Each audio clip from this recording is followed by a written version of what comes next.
Fala aí, pessoal, olha o achado aqui, ó. Cachoeira da Caixa d'Água. Olha que queda legal.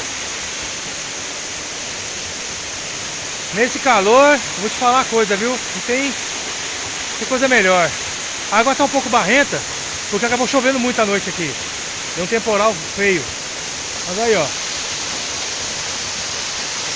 Quilômetro 119 da ferrovia.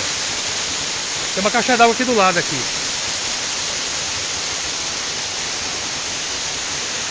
Uhul!